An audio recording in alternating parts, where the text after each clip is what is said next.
Assalamualaikum warahmatullahi wabarakatuh. Salam sejahtera untuk kita semua. Perkenalkan, kami dari kelompok 6 mata kuliah FMKB akan membahas tren fertilitas di Ukraina dengan judul Analisis Tren Fertilitas di Ukraina, Depopulasi dan Surogasi. Presentasi ini akan disampaikan oleh Putri Sekar Melati, Faisal Sinaga, dan Sisi Lia Ginoga.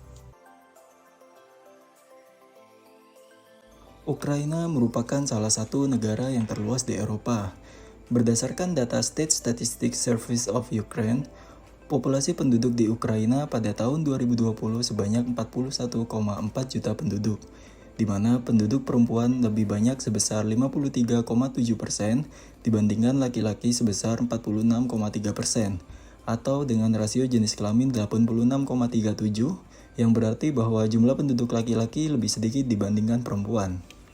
Struktur umur penduduk di Ukraina didominasi oleh penduduk usia produktif, yakni sebesar 67,1%. Namun penduduk usia tua juga cukup tinggi, yakni 16,9%. Lantas, mengapa Ukraina menarik untuk dibahas?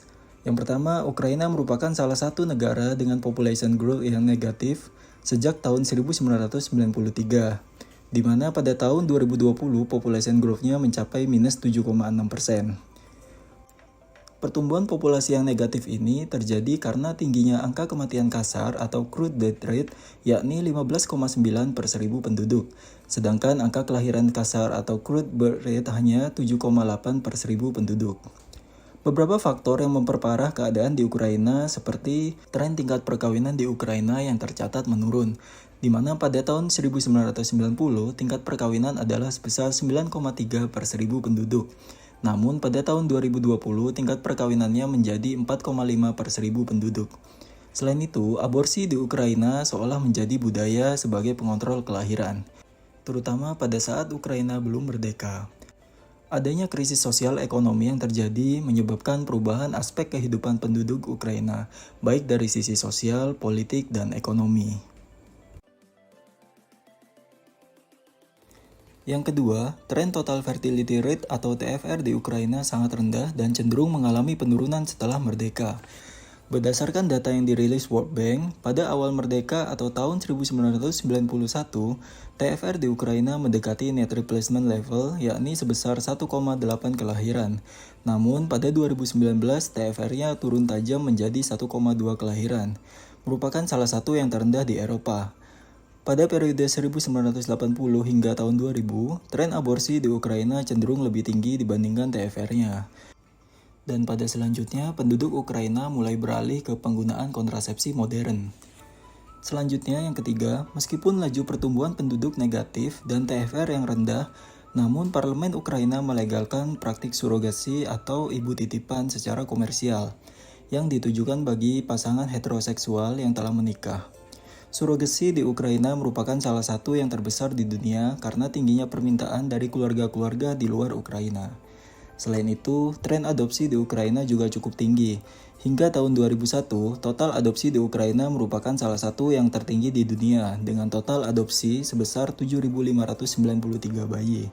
Jika melihat fenomena yang terjadi di Ukraina seperti pertumbuhan populasi yang negatif, tren total fertility rate yang rendah dan terus menurun, serta tingginya permintaan surogasi dan adopsi tentu membuat Ukraina sangat menarik untuk dianalisis.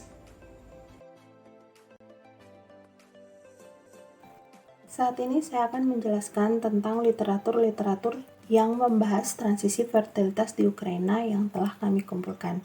Yang pertama, Levchuk dan Perely Harris pada tahun 2009, tulisannya yang berjudul Declining Fertility in Ukraine, What is the Role of Abortion and Contraception? Penelitian ini mengestimasi model history of event untuk aborsi pertama beserta menyandingkan resiko bahaya dengan outcome-nya yaitu kehamilan.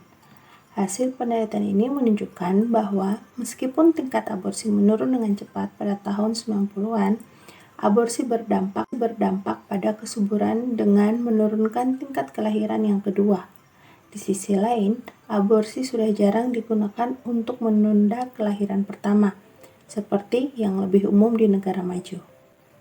Hasil penelitian ini juga menjelaskan bagaimana hubungan antara aborsi dan kontrasepsi tetap ada karena pengadopsian metode kontrasepsi modern yang masih sangat lambat.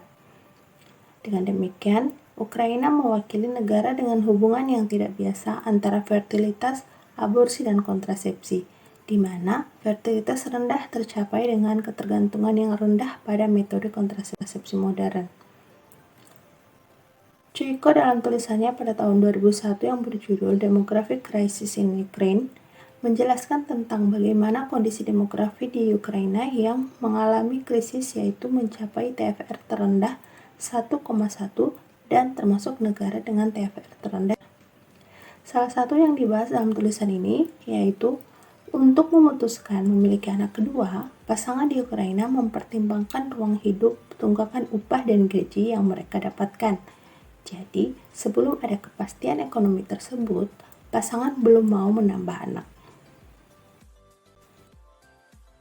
Anatole Romaniuk dan Alexander Gladun dalam tulisannya yang berjudul Demographic Trends in Ukraine, Past, Present, and Future pada Juni 2015 mendeskripsikan alur event yang mempengaruhi keadaan demografi di Ukraina mulai dari tahun 1904, yaitu Perang Rusia dan Jepang, berbagai perang, beberapa periode kelaparan, dan event lainnya sampai pada tahun 2013. Dari deskripsi dijelaskan bahwa posisi Ukraina yang berada tepat di antara Eropa dan Rusia membuat Ukraina selalu terekspos event di sekitarnya. Depopulasi yang terjadi selain karena kerugian nyawa yang terlibat perang, termasuk juga kelahiran yang gagal terjadi dan penduduk yang mengungsi. Terkait dengan transisi fertilitasnya, penelitian ini menjelaskan bahwa peningkatan TFR setelah tahun 2000 dikarenakan kelahiran anak kedua dan ketiga yang meningkat tajam. Di antaranya dikarenakan penundaan krisis ekonomi serta adanya peningkatan insentif yang diberikan pemerintah untuk kelahiran anak. Nistriansky et al.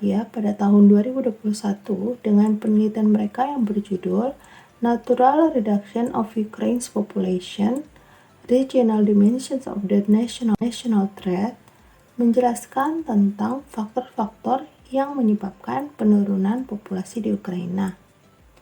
Hasil penelitian mereka antara lain bahwa peninggalan norma keluarga besar tradisional di Ukraina terjadi sebelum Perang Dunia Kedua.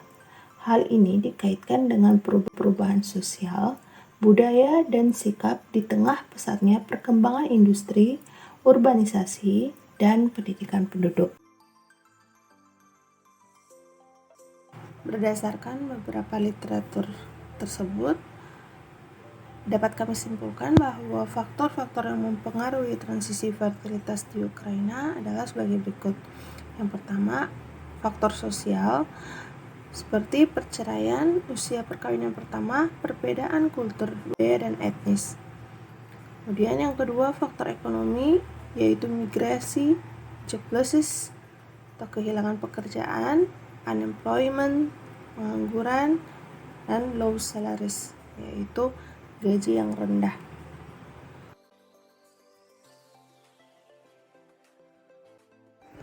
Selanjutnya mengenai teori yang sesuai dalam menjelaskan tren transisi fertilitas di Ukraina. Yang pertama adalah teori yang dikemukakan oleh John Bogaerts pada tahun 1978 mengenai proximate determinant of fertility. Bogaerts menggambarkan determinant of fertility ke dalam diagram sederhana. Pada diagram tersebut dapat dilihat indirect determinant atau dalam hal ini adalah variabel sosial ekonomi, budaya, lingkungan itu mempengaruhi fertilitas melalui direct determinant atau dalam hal ini intermediate fertility variable atau bisa disebut juga proximate determinant of fertility. Proximate determinant of fertility atau intermediate fertility variable merupakan faktor biologis dan perilaku yang dapat menghubungkan variabel sosial ekonomi, budaya, dan lingkungan dalam mempengaruhi fertilitas. Proximate determinant of fertility ini memiliki hubungan langsung ke dalam fertilitas. Intermediate fertility variable pada awalnya diungkapkan oleh Davis and Blake pada tahun 1956 sebanyak 11 variabel. Kemudian Bogaerts pada tahun 1978 menyederhanakannya ke dalam 8 faktor yang dibagi ke dalam 3 subkategori. Yang pertama, exposure factor, yang di dalamnya adalah proportion of merit, yaitu variabel yang dimaksudkan untuk mengukur proporsi wanita usia subur yang melakukan hubungan seksual secara teratur. Yang kedua, deliberate marital fertility control factor. Di dalamnya ada kontrasepsi, yaitu praktik yang dengan sengaja dilakukan untuk mengurangi resiko pembuahan termasuk pantang berkala dan sterilisasi.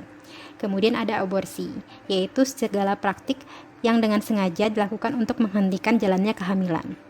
Kemudian faktor ketiga yaitu natural marital fertility factor, yang di dalamnya ada infekundabilitas laktasi, yaitu setelah kehamilan seseorang wanita itu tetap tidak bisa hamil selama pola normal ovulasi dan menstruasinya belum kembali, dan pada saat itu mereka sedang memberikan ASI. Kemudian ada frequency of intercourse. Jadi, variabel ini mengukur tingkat hubungan seksual, termasuk yang disebabkan oleh perpisahan sementara waktu atau penyakit, namun tidak termasuk abstinensi sukarela atau total atau periodik yang dilakukan untuk menghindari kehamilan secara sengaja. Kemudian kemandulan atau sterilisasi, yaitu wanita yang mandul sebelum terjadinya menopause. Kemudian mortalitas intrauterin spontan, yaitu sebagian dari konsepsi yang tidak dapat berhasil dikarenakan keguguran ataupun lahir mati. Kemudian yang terakhir ada durasi masa subur, yaitu seorang wanita hanya bisa hamil dalam waktu yang singkat, kira-kira 2 hari di tengah siklus menstruasi saat ovulasi terjadi. Variabel intermediate ini terus berkembang dan kembali disederhanakan oleh Bogaerts and Potter pada tahun 1983 menjadi pola perkawinan perempuan atau proporsi perempuan kawin di antara semua perempuan usia subur. Lalu berikutnya adalah penggunaan dan efektivitas kontrasepsi, kemudian aborsi, dan yang terakhir durasi infekundabilitas postpartum yang disebabkan oleh menyusui atau pantang berkala.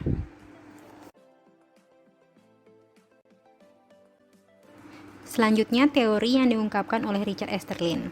Easterlin menggunakan pendekatan demand vs supply of children untuk menjelaskan perubahan fertilitas pada level makro. Easterlin mengungkapkan 3 faktor determinan fertilitas, yaitu demand of children, yaitu jumlah anak yang masih hidup yang diinginkan oleh orang tua jika regulasi fertilitas tidak memerlukan biaya. Yang kedua, potential output of children, yaitu jumlah anak yang masih hidup yang akan dimiliki jika tidak membatasi fertilitas dengan sengaja. Yang ketiga, cost of fertility regulation, yaitu biaya psikis dan objektif, atau bisa kita katakan waktu dan uang yang dibutuhkan untuk mempelajari dan menggunakan teknik tertentu dalam hal ini untuk mengendalikan fertilitas. Demand of children dipengaruhi oleh pendapatan rumah tangga atau pendapatan ibu. Semakin tinggi pendapatan, semakin banyak anak yang diinginkan. Kemudian dipengaruhi juga oleh price atau harga anak relatif terhadap barang kebutuhan lain. Kemudian tergantung kepada selera. Bagaimana selera itu dipengaruhi juga oleh budaya dan lingkungan yang terjadi pada orang tua. Kemudian potential output of children atau dalam sisi supply-nya itu dipengaruhi oleh natural fertility yang sudah dijelaskan seperti pada teori Bogaerts sebelumnya. Kemudian dipengaruhi juga oleh child survival atau bagaimana anak akan bertahan hidup setelah dilahirkan. Dan yang cost fertility regulation itu dipengaruhi oleh psikos atau ketidaksukaan seseorang atau ketidaknyamanan seseorang dalam menggunakan praktik pengendalian fertilitas, dan market cost, bagaimana biaya pasar dalam mengendalikan fertilitas tersebut. Berapa waktu dan uang yang digunakan untuk melakukan fertility regulation tersebut. Selanjutnya, Easterlin juga mengungkapkan 2 kondisi, yaitu ketika potensial output of children lebih kecil dibandingkan demand for children, maka tidak akan ada keinginan untuk membatasi fertilitas. Pada kondisi ini, kontrasepsi akan menurun penggunaannya, begitu pula adopsi akan meningkat permintaannya. Dalam kondisi ini, lambat laun akan terjadi peningkatan fertilitas. Pada kondisi kedua, ketika potensial output of children lebih besar dibandingkan demand for children, maka akan ada supply yang lebih pada anak. Dalam tanda petik, akan ada anak yang tidak diinginkan. Pada kondisi ini, akan memotivasi pemerintah maupun masyarakat untuk menggunakan kontrasepsi dalam menekan angka kelahiran. Dalam kondisi ini, lambat laun akan terjadi penurunan fertilitas. Transisi fertilitas di Ukraina, kami akan membagi analisisnya ke dalam 3 periode waktu, yaitu periode 1960 sampai 1990, di mana pada periode ini Ukraina masih belum merdeka dari Rusia dan tren total fertility rate-nya, yaitu TFR-nya itu cenderung stabil di angka yang rendah. Kemudian periode 1990 sampai 2001, di mana Ukraina sudah merdeka dan tren TFR-nya menurun. Yang terakhir adalah periode 2002 sampai 2021, yaitu periode tren TFR Ukraina mulai meningkat lagi dari periode sebelumnya. Yang pertama, saya akan menjelaskan pada periode 1960 sampai 1990, di mana Ukraina belum merdeka dan masih bergabung dengan negara induknya, yaitu Rusia.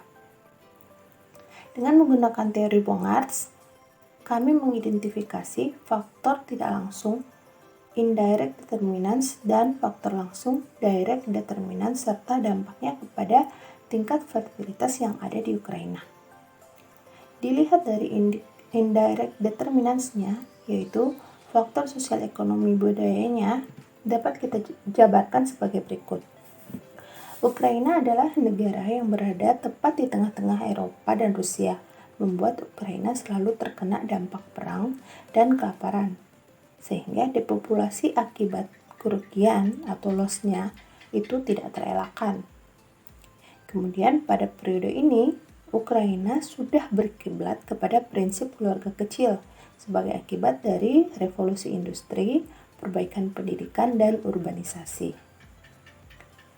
Jika dilihat dari direct determinannya, tren fertilitas Ukraina pada periode ini dipengaruhi oleh exposure factor berupa berkurangnya proporsi orang yang menikah. Dari kurva 1 dapat dilihat bahwa peluang laki-laki berumur sampai dengan 65 tahun itu terus berkurang sebagai dampak perang dunia, sehingga rasio antara laki-laki dan perempuan itu terus menurun. Hal ini membuat peluang untuk mendapatkan pasangan menikah semakin berkurang. Deliberate marital fertility control factors pada periode ini berupa penggunaan kontrasepsi dan praktek aborsi. Pada periode ini, pengenalan kontrasepsi sudah mulai ada, namun proporsi metode modernnya masih sangat sedikit. Sebagian besar penduduknya masih menggunakan metode tradisional. Sebagai dampak dari metode kontrasepsi yang tidak efektif ataupun dengan cara yang salah, masyarakat Ukraina mulai terpapar praktek aborsi. Hal ini juga karena pengaruh dari Uni Soviet atau Rusia.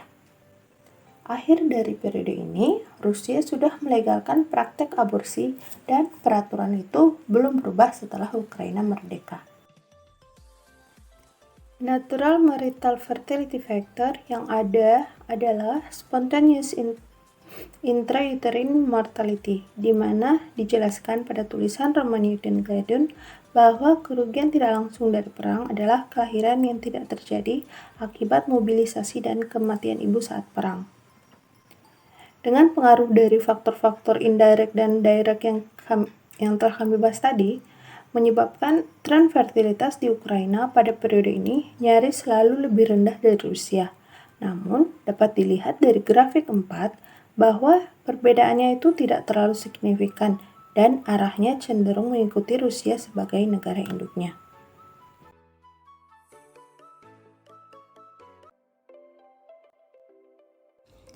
Selanjutnya, pada periode 1990 hingga 2001, cukup banyak faktor tidak langsung yang mempengaruhi fertilitas Ukraina. Hal ini dikarenakan Ukraina baru saja merdeka. Beberapa faktor sosial, ekonomi, dan lingkungan diantaranya adalah krisis ekonomi pada tahun 1991 hingga 1998 menyebabkan pertumbuhan ekonomi yang negatif. GDP per kapita turun hingga 60%, dan tingkat pengangguran di Ukraina meningkat hingga 12%. Kemudian transformasi Ukraina menjadi negara yang lebih terbuka tentu mengubah banyak aspek kehidupan di Ukraina, seperti perilaku seksual, kesehatan reproduksi, serta norma-norma perkawinan dan keibuan. Bencana Chernobyl di awal 1990-an menyebabkan polusi serta efek negatif pada kesehatan penduduk Ukraina.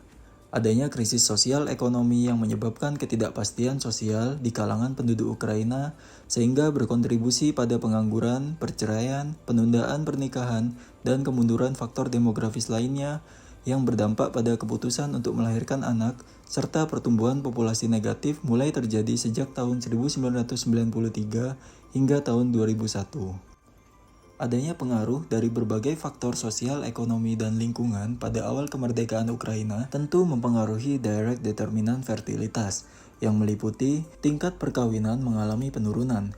Pada tahun 1990, tingkat perkawinan sebesar 9,3 dan turun menjadi 5,6 per 1000 penduduk pada tahun 2000. Sebaliknya, tingkat perceraian di Ukraina mengalami peningkatan dari 3,7 menjadi 4 per 1000 penduduk. Tren aborsi masih cukup tinggi pada tahun 1990, yakni sebesar 82,6 per 1000 wanita usia subur.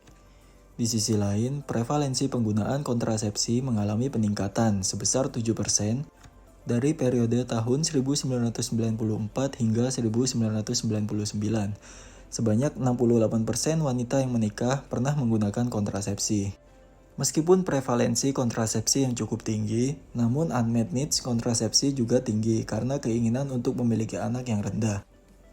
Terlepas dari kenyataan bahwa sebagian besar wanita Ukraina dan pasangannya tidak menginginkan anak lagi jauh sebelum mencapai akhir masa subur mereka, sterilisasi bukanlah menjadi pilihan metode pencegahan kehamilan di Ukraina. Berdasarkan survei URHS atau Survei Kesehatan di Ukraina pada tahun 1999, ditemukan bahwa hanya 2% wanita menikah dengan 2 anak atau lebih yang telah disterilisasi. Karena pengaruh faktor tidak langsung dan pengaruh faktor langsung tersebut, total fertility rate atau TFR di Ukraina pada periode 1990 hingga 2001 menurun tajam dan bahkan mencapai angka terendah yakni 1,1.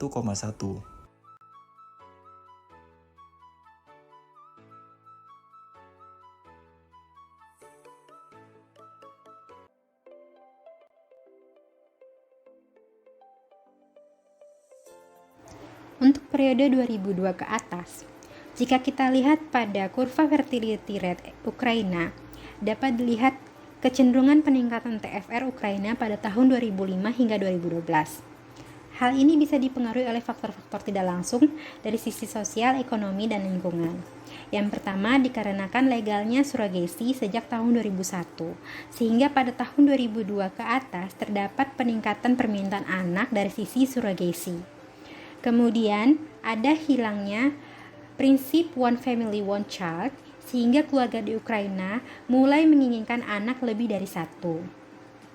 Juga ada peningkatan bantuan pemerintah bagi kelahiran anak dan ibu untuk tahun pertama kelahiran anak tersebut. Kemudian juga ada peningkatan maternity leave yang dimulai sejak tahun 2005. Faktor-faktor tidak langsung ini memberikan kenyamanan bagi masyarakat sehingga terdapat intermediate variabel yang kita pelajari pada Bogart, salah satunya dari proporsi merit. Nah, di sini dapat dilihat bahwa di Ukraina terjadi peningkatan perkawinan, di mana pada tahun 2007 terjadi peningkatan perkawinan tertinggi menjadi 9 perkawinan per 1000 penduduk di Ukraina. Dan hal ini juga diimbangi dengan rate aborsi yang menurun menjadi 15 aborsi per 1000 wanita usia subur. Namun sayangnya peningkatan fertilitas di Ukraina ini kembali menurun, dapat dilihat dari kurva fertility rate bahwa TFR di Ukraina dari tahun 2013 hingga saat ini cenderung menurun. Hal ini dipengaruhi faktor-faktor tidak langsung seperti serangan militer yang sudah mulai terjadi dari tahun 2014. Hal ini menyebabkan ketidakstabilan sosial maupun ekonomi di Ukraina. Juga tidak berhasilan program Baby Box yang dilaksanakan pada tahun 2018 sebagai bagian program Supporting Social Protection and Responsible Parenting di Ukraina. Dan terakhir, karena masuknya COVID-19 pada tahun 2020. Kondisi yang tidak nyaman dan ketidakstabilan politik ekonomi ini menyebabkan peningkatan usia perkawinan menjadi rata-rata 26 tahun untuk laki-laki dan 23 tahun untuk perempuan dimulai pada tahun 2013. Kemudian tingkat perkawinan yang terus menurun di Ukraina terjadi menjadi 4-5 perkawinan per 1000 penduduk pada tahun 2020. Kondisi ini menyebabkan ketidaknyamanan masyarakat untuk memiliki anak, sehingga TFR terus menurun hingga saat ini.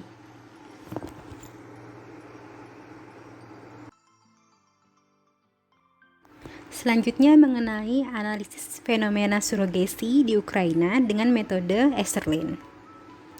Ukraina adalah suatu negara yang cukup terkenal dengan industri fertilitasnya. Ukraina adalah salah satu negara tujuan yang paling populer, bahkan paling populer kedua setelah Amerika Serikat untuk pasangan asing yang mencari layanan ibu pengganti. Dibandingkan dengan Amerika Serikat, layanan surogasi di Ukraina jauh lebih murah, sekitar $30.000 hingga $50.000 untuk surogasi dan perawatan kesuburan terkait, dibandingkan dengan harga $100.000 di Amerika Serikat. Diperkirakan terdapat 2.000 hingga 2.500 anak lahir melalui ibu pengganti di Ukraina setiap tahun, dan setidaknya 1.500 pasangan yang tinggal di Amerika Serikat, Inggris, Irlandia, Australia, dan tempat lain yang memiliki ibu pengganti dan embrio yang disimpan di klinik di Ukraina. Ukraina memang memiliki metode atau teknologi in vitro fertilization yang cukup baik, sehingga keberhasilan kelahiran anak melalui metode ini juga cukup besar. Melalui fakta-fakta tersebut dapat dilihat bahwa demand for children di Ukraina cukup meningkat akibat surogasi ini. Banyak ibu yang ingin melahirkan anak lebih banyak dikarenakan baik itu anak biologis yang kemudian bisa diadopsi kepada orang lain ataupun anak titipan dari pasangan lain untuk dilahirkan. Dan potensial output of children-nya juga lebih baik karena teknologi IVF-nya yang lebih baik di Ukraina sehingga potensi untuk keberhasilan kelahiran yang lebih baik. Mengenai cost of fertility regulation, mengingat Ukraina memiliki tingkat fertilitas yang cukup rendah, maka memang pemerintah Ukraina tidak terlalu mendorong adanya pembatasan kelahiran melalui kontrasepsi. Pemerintah justru mendorong program-program percepatan pertambahan kelahiran yang ada di Ukraina, baik itu untuk Ukraina sendiri maupun untuk industri fertilitasnya. Untuk mendukung industri fertilitas surogasi ini, maka pemerintah memberikan dukungan berupa peraturan-peraturan yang dianggap dapat membantu menegakkan peraturan-peraturan surogasi ini secara jelas di bawah undang-undang yang berlaku di tingkat federal. Dengan demikian dapat disimpulkan bahwa yang pertama, penduduk Ukraina telah meninggalkan budaya lama dengan menerapkan keluarga kecil pasca revolusi industri sebagai pengaruh urbanisasi, perbaikan pendidikan dan ekonomi. Paparan praktek aborsi dan kontrasepsi mulai dirasakan masyarakat Ukraina sebagai pengaruh dari Uni Soviet negara induknya. Sehingga TFR Ukraina ketika sebelum merdeka cenderung stabil di sekitar 2 anak saja. Yang kedua, walaupun rata-rata usia perkawinan pertama di Ukraina tergolong muda, yakni 18-19 tahun, tetapi tingkat perceraian cukup tinggi, sehingga berdampak pada tingkat kelahiran yang cenderung rendah. Kesimpulan yang ketiga, setelah merdeka, TFR Ukraina menurun mencapai 1,1 menjadi salah satu negara dengan TFR terendah di dunia. praktek aborsi di Ukraina sudah dilegalkan. Pada prakteknya, aborsi dilakukan bukan untuk menunda, melainkan untuk memberi jarak dan atau menghentikan fertilitas.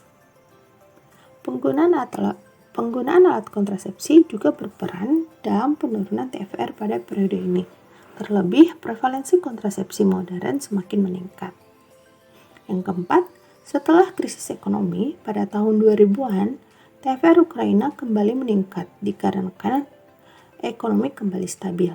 Rumah tangga yang berangsur meninggalkan praktik aborsi, adanya peraturan legal internasional tentang surrogasi, dan peningkatan tunjangan anak oleh pemerintah. Kesimpulan yang terakhir adalah dengan adanya invasi Rusia ke Ukraina tahun 2022 ini tentunya akan mempengaruhi fertilitas di Ukraina. Banyak anak adopsi dan surrogate yang tertahan di Ukraina. Tentunya diperlukan penelitian lebih lanjut terkait invasi sekarang pada waktu yang akan datang. Untuk referensi analisis kami sebagai berikut.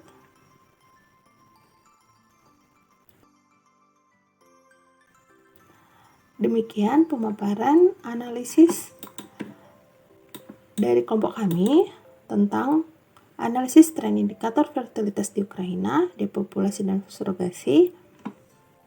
Atas perhatiannya kami sampaikan. Terima kasih.